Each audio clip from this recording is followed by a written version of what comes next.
going to break down 3 techniques to get you to analyze nonverbal communication, analyze your environment better. I want to build a foundation of what you're out there observing. This will make you a better observer. This will allow you to observe threats better, but you got to stay to the end to hear all 3 of the techniques because they all build on one on the other. One of my favorite movies, it's got Mel Gibson in it. It's called The Patriot. There's a scene in The Patriot where he's teaching his young son how to shoot. And the kid is, I think they're shooting at a watermelon. The kid keeps missing. And what does Mel Gibson say to him? Mel Gibson looks at him and he goes, "Hey, son, aim small, miss small. Aim small, miss small." And what that means is saying, hey, if you're looking at the big picture, you're looking at the entire forest, and you're trying to hit this small target in the middle of this big picture, that's aiming big and missing big. That's what I want to do here today, is give you these 3 awesome techniques to aim small, miss small when you're out there walking around observing. It can get confusing, especially with crowds of people. You're looking for threats, you're looking for intentions, you're looking for group activity and whatnot. I'm going to be telling you to get into a public area and record some information on a book, a journal, your phone, whatever it is, teaching you how to assess your environment, right? Before we add people into the mix, before we add behaviors into the mix, we need to assess our environment. And when I talk about assessing environment, I want you assessing things like entries and exit points. I want you to look at cameras, security infrastructure, security. Is there law enforcement? Are they armed? Are they unarmed? In the area. These are all environmental factors, and you can add in your own too if you think of more. But we're looking for these indicators regardless of human activity. What are the things that keep happening in this environment every day? Is there a lack of graffiti? Is there always graffiti? Whatever it is. So again, this is taking all the people out of it. Now, what I want you to do is go sit in a public area, and I want you to journal some of your observations. Now, this gets to my warning. If you're sitting in a public area like a subway or a mall or something, and you're writing down security infrastructure and guards and law enforcement and whatnot, you got to be careful with that. Someone might be paying attention to you and go, "Hey, man, what are you doing?" And you're like, "Oh, yeah, I'm jotting down a map of cameras and armed guards and whatnot." They're like, "Okay, we're going to call Department of Homeland Security right now." So just be aware of it when you're doing this. And a good security measure you want to do is, instead of maybe journaling it in a book, you can type it on your phone because it'll just look like you're texting. Now you blend into the background like everybody else. So text it in your phone. Or if you're a person who likes to write, I like to actually physically write. Instead of maybe a journal or a note, get a crossword puzzle. All right? Get a crossword puzzle and fill in your notes in that crossword puzzle in the boxes. So just be aware of that. Don't be listing all the security infrastructure and get yoked up by black helicopters and FBI agents. You're looking for the environmental factors of what's going on in the area, and you're trying to spot trends here. And when you're spotting a trend, what you typically want to do is try to do this at 3 different times of the day. So for example, let's say if you have a mall nearby, you go to a mall, and a food court is a great place to conduct this exercise. When I have students, we go out and we do this in the food court. And you sit down, you might get there in the morning, maybe you work at the mall. You sit down and you start jotting down the environmental factors, everything we just mentioned: graffiti, no graffiti, unarmed versus armed, security, law enforcement, and you're jotting all that stuff down. Now, come back later in the afternoon, maybe lunchtime, see if any of those environmental factors change. Again, you're spotting trends, you're looking for patterns in the environment. Do things go up? Do things go down? Is there more security during the afternoon? Is there less security? Are there more exits? Whatever it may be. And another factor you want to look at when you're assessing environment is if, hey, something went down right now. Let's say a fire broke out in the middle of the area. What would people do? Again, we're not exactly looking at people just yet, but where would they run to? Where would they go? Where would people run to? And where could that cause choke points? That's always something to be aware of. We heard of that Travis, what's his name, concert back last year where it killed 8 or 9 people because of crushing death because people got scared and they were running in a certain direction. So always things to assess, and jot down those things in your crossword puzzle on your phone, and then come back again during dinner time or a later date. Now you have 3 different times of the day where you're assessing environmental factors. You're looking for patterns of things that keep repeating. Maybe it escalates, maybe it de-escalates. And you're going to start getting a really good baseline of your environment that you're in. Again, we're not even looking at people just yet. Again, be aware of security and getting that thing yoked up. But also, something you can do to be safe when you're journaling with all these: if someone does contact you, don't try to be cute with it. Don't try to make up stories. But one thing you can do is there's a class called CPTED, and that stands for crime prevention through environmental design. So if someone does yoke you up and say something to you, go, "Hey, I'm learning about crime suppression through environmental design." And what that does is it uses architecture and environments to look at how you can de-escalate certain criminal situations. It's a whole thing to study. People study it for a long time. That's technique one. Regardless of human behavior, we're trying to assess our environment. All right. If you like what you're hearing so far, and maybe you've never heard it, or you maybe never had someone analyze it this in depth before, go ahead and type "get started" in the comments section. I can give you some more information about our instructor course, our SAFE instructor course, which stands for Situational Awareness for Everyone. I have a bunch of my instructors in here right now. We have over 1,000 instructors all over the world learning these indicators, learning how to baseline, and teaching them to our communities, to our churches, houses of worship, and organizations. So again, if you want any more information on our instructor course, type in "get started" in the comments section. I'll reach out to you myself and we'll get you some more information, get you hooked up. So that was the first one. We're looking for trend spotting in the environmental area. But now let's step it up a little bit. And now we're going to start trend spotting with fashion. Okay. You're going to laugh. I know we're here to sit here and learn about threat detection and threat behavior, but I can guarantee you, if you listen to what I'm telling you, this is going to absolutely enhance your ability to look for threats and look for body language and nonverbals. I want you to go out to these public areas. Again, it could be a mall, food court, could be a subway, could be your place of work, could be a cafeteria in your place of work. And I want you to look for fashion trends. All right. This is what fashion people do when they're making their magazine covers and they're putting out their new issues. But you'd be surprised how much information you can actually glean from just looking at fashion trends. And what do I mean by that? What are people wearing? Okay. What are people wearing? Look at their first layer of dress. I call it the layer one of what they wear. It might be pants, it might be shirt. What type of colors are they? What type of manufacturers are? Then you might look at another layer. That second layer might be the weather kind of clothing. All right. So they have their first layer, which is what they leave the house with. But if it's inclement weather, what are they wearing? Are they carrying an umbrella? Are they wearing an overcoat? Is it a puffy jacket? Is it a fur coat? Whatever it is. And that can be another category of trends. And then you can really go down the rabbit hole and start looking for shoes, for jewelry. Women spend a lot of time looking at earrings and their eyeglasses or even sunglasses. So spend some time observing for what those and try to spot those patterns. Think about different times of the day. So if you're in a subway, try looking at what the fashion trends are in the morning, afternoon, at night. Again, journal those down. With journaling on this one, you might necessarily not have to be so sneaky like putting it in a crossword puzzle because, again, it's just oriented in a fashion. But what am I trying to do here? I'm not trying to turn you into a fashionista and understand the latest trends and whatnot. This is going back to aiming small and missing small. At first, we took out the body language and people and we looked at environmental indicators. And now part two, we're not even looking at threats. We're just looking at fashion trends. What this is doing for your brain is getting you used to patterns. Because at the end of the day, whenever you make these notes and journals, I want you to go back and analyze your notes that you took and see if you can find any patterns. Anytime you have something pop up 2 or more times, 3 or more times, you definitely want to make a big note. I'm seeing overcoats a lot. I'm seeing this type of jewelry, or I'm seeing a complete lack of jewelry. Maybe you're in a high crime area. Maybe you're in New York. Maybe you're in Chicago and you're observing the subway platform or in the subway station. You're probably not going to have a lot of people flashing Rolexes and rings and things of that nature. And then lo and behold, the one time you do see that, you know that's not part of the baseline, you can pick out an anomaly. It's okay, maybe this person isn't from there. Maybe you should go give them a tip and walk up and go, hey, bro, you might want to take off that Rolex because this isn't the place to be flashing that stuff. So do you see how down the rabbit hole we can get with a fashion trend? Again, we're just looking at clothing and whatnot, but that can really develop your ability to spot these trends.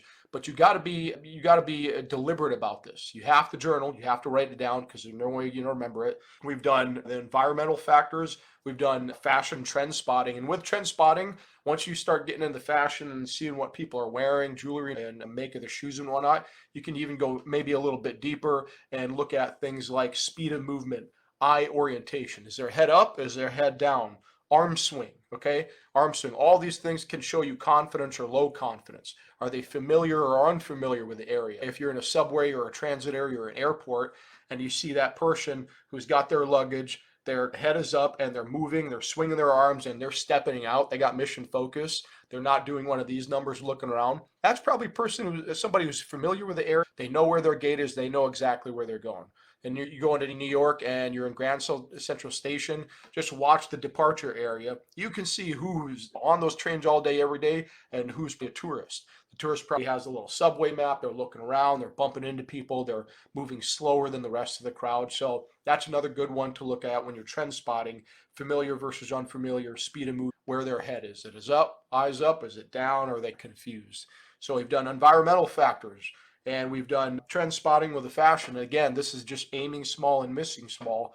And now we're finally going to add in the category of people and nonverbals and body language. If you haven't heard it before, it's called cold reading. And where I got this from is, you wouldn't really believe this, but magicians use this, all right? Magicians, specifically a type of magician called a mentalist. You guys have probably seen these type of magicians out there where they'll walk around on the street and they'll bump into someone and they'll ask them a couple quick questions, and they'll start talking about their history, and they'll tell them something that no one, a stranger, couldn't possibly know. And the people are like, oh my God, you're right. This is a version of that. Now, that version's a little hokey. Basically, if you've ever talked to a fortune teller or you ever called Miss Chloe, they have a certain questioning technique that they use, whereas they'll make overly broad assumptions about you. And they'll say things like, I see you with your grandpa, and you're near water, and you're very young. And someone goes, oh my God, my grandpa used to take me to the lake all the time when I was young. How would you know that? Okay, think about that statement. Most people have grandparents. Most people have been taken out somewhere by their grandparents, maybe a water park, maybe a lake. You just said water, and all of a sudden that person started to fill things in, all right? So that's an overly broad way of doing it. It's kind of hokey. But what's cool is we can use cold reading to enhance our ability to analyze non-behavior or behaviors and threats around us. And what you're doing is you're looking at someone and you're just making a quick assumption right off the bat. You just spot someone in that crowded area. You want to look at their body language, their age, their clothing, their hairstyle, what they're wearing, their ethnicity, and you want to make some guesses. We're getting into the guess area, but this is not just a normal guess.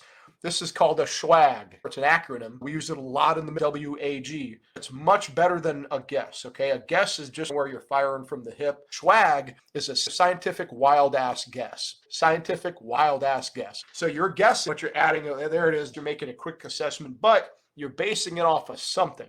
You're basing it off their age, their speed of movement, if they have a Rolex on, if they don't have a Rolex on, if they're shabby, if their shoes are dirty, if their shoes are clean, if they have holes in their pants, whatever it is. And you're making an assessment about them. And you want to try to tell a little story about their life. And again, you're not going to be 100% accurate. But if you base your observations on things you're seeing, you're probably going to be right more often than you're wrong. I'm going to say that one more time.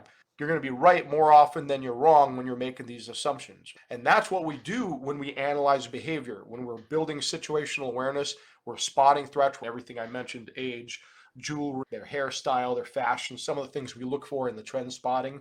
And then now we want to watch the body language. Specifically, what are their hands doing? What is the orientation of their hands? Are they in the pockets? Are they swinging? Are they crossed? What's their posture? How are they standing?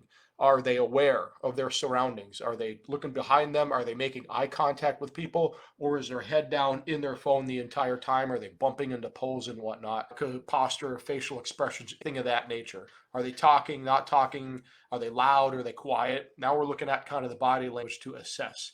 Verbal, all right? How is the person talking? Do they have some type of accent? All right. I love accents. I've been around the world a lot, and I was born in a foreign country.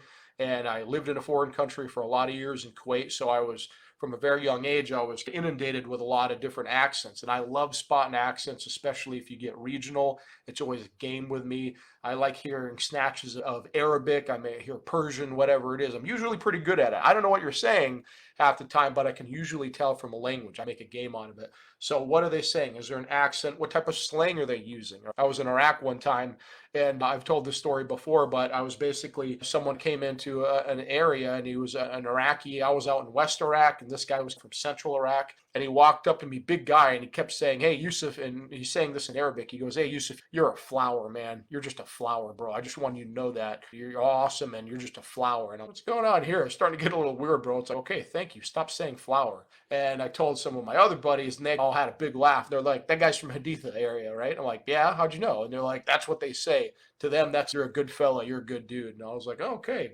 disaster averted. Most of the time, you're going to keep this to yourself. But if you're ever in a situation where maybe you're in a polite environment, maybe you're at a party, try this out. Maybe you ask some person, hey, where are you from? There's a really cool thing when you can do assess people when it comes to mimics. Proximity, one of the domains we really break down in the Safe Instructor group. And again, in the Safe Instructor group, I give you all these skills of how to observe for behavior and detect threats and disrupt bad things from happening. So again, if you want more information on that Safe Instructor program, right, get started in that comment section and I'll DM you. But one of the things you can look for when it deals with proxemics distances is where people grew up. I can get in a crowd of people and I can have you all stand up and do this little exercise. I can assess and kind of guess where you grew up. Did you grow up in a suburban area, in a really packed in urban area? And oftentimes it's based on closeness, how comfortable we are. If someone grows up in a high urban area, depending on the setting, they're not really worried that much about closeness because you're living on top of each other.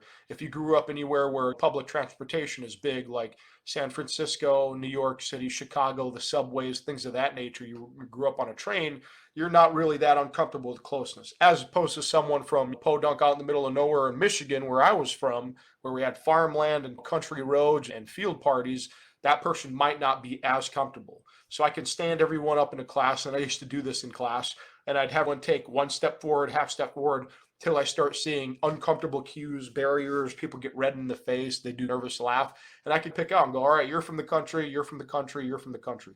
Was I 100% right every time? No, not at all. I was wrong on a couple occasions, like I often am, but I was right about 60, 70% of the time. So that is the power of a scientific wild ass guess, or a schwag, because you can take what you're observing. You're not going to be right 100% of the time, but you're going to be more often than right. You're going to assess this stuff, right? So use these three techniques. First, you're going to assess your environmental factors. Again, be careful when you're jotting down things about security and infrastructure. Remember that comment I said about CPTED, crime prevention through environmental design. Hey, I'm taking an online class in this. This is one of the exercises we do. This is what I'm doing. Then when we establish those environments, and you've jotted down any patterns, now you can move on to trend spotting, looking for fashion things. What are people wearing? What type of glasses? What type of earrings? What type of jewelry? What type of shoes are people wearing in this setting? And jot down any type of patterns you see there at the end of the day. And then finally, assessing cold reading people, using those kind of magician techniques and making kind of some assumptions about people based on their appearance. And a lot of times, people will tell you how they want to be treated. They will dress in a certain way. They might wear a suit. They might dress down, whatever it is, but they're always communicating information. That's what I need everyone here to understand. Every little ticky thing you do out there is communicating information to the world, and the world is talking to you. The world is talking to you all day, every day, and it's blasting you with information and it's floating around your head at any given moment. Tons of information. The trick is to understand that 99.9% of the population are just bumping through life, walking through, not paying attention to any of these indicators. I can just about guarantee you, if you do these three techniques in the next week, you're going to not only be a much better student of human behavior, you're going to be a much better people watcher, but I can guarantee you're going to be able to assess nonverbal threats much quicker than the average, much quicker. If you're paying attention to this level of stuff, fashion, jewelry, eyeglasses, environmental, speed of movement, arm swings, why I want to do this, if you're paying attention to that stuff, that is absolutely you aiming small and missing small. So you can go out there, journal this stuff, make sure you write it down, look for patterns, and just be much smarter than the average bear. If everybody in here is a radio antenna, and let's say you've been walking around through life and you've only been able to pick up broadcasts 50 feet away from you, I want to increase that range. I want you picking up information a mile and a half from you, taking in this information, but also analyzing it in a manner that's going to help you out in the future, especially when it comes to detecting threats. You can actually go out there and learn this stuff and jot it down, and I guarantee you this will have you walking around all day, every day, aiming small, missing small, and you're picking up the information that the world is screaming at you. The world is yelling this information. All you have to do is pick your head up and look at this stuff. I'm out here.